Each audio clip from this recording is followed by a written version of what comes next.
یہ جو سوال میرے سامنے ہے یہ بہت اہم اور گہرا سوال ہے۔ اکثر کیا جاتا ہے کہ یسوع مسیح نے کیا کبھی یہ دعویٰ کیا کہ میں خدا ہوں اور میری عبادت کرو؟ تو صاحب میں کہتا ہوں کہ یسوع مسیح نے کبھی کی بات نہیں، اس نے بار بار کہا کہ میں خدا ہوں۔ اگر آپ نہیں سمجھتے تو پھر آپ کی غلط فہمی ہے۔ خداوند یسوع مسیح نے کہا کہ میں الحق ہوں۔ الحق خدا کے علاوہ کون ہے؟ اس نے کہا کہ میں النور ہوں۔ النور خدا کے علاوہ کون ہے؟ اس نے کہا کہ میں الحیات ہوں۔ الحیات خدا کے علاوہ کون ہے؟ اور پھر اس کے کام دیکھیے کہ اس کے کام ایسے ہیں جو خدا کے علاوہ کوئی نہیں کر سکتا۔ کون طوفانوں کو صرف اپنے منہ کے کلام سے کہہ کر تھما سکتا ہے؟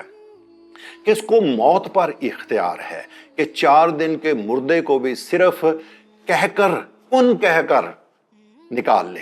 وہ ہے جو کن کہتا آیا شروع سے ہی، کیونکہ اس کے وسیلے سے سب چیزیں پیدا ہوئی ہیں۔ اس نے دعویٰ کیا کہ میں ازلی ہوں جب اس نے یہودیوں کے روبرو یہ کہا کہ اس سے پیشتر کے ابراہیم پیدا ہوا میں ہوں، اور یہ خدا کا وہ خاص نام تھا جو اس نے موسیٰ پر ظاہر کیا کہ میں ہوں۔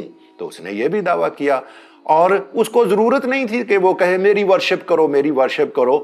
جب اس کا کلام اور اس کی قدرت لوگوں کو دکھائی دیتی تھی، اس کا جلال اور روب چھا جاتا تھا، وہ خود بخود اس کے قدموں میں گر جاتے تھے، خود بخود اس کو سجدہ کرتے تھے۔ اس کو کیا ضرورت تھی کہ کہتا پھر میری عبادت کرو؟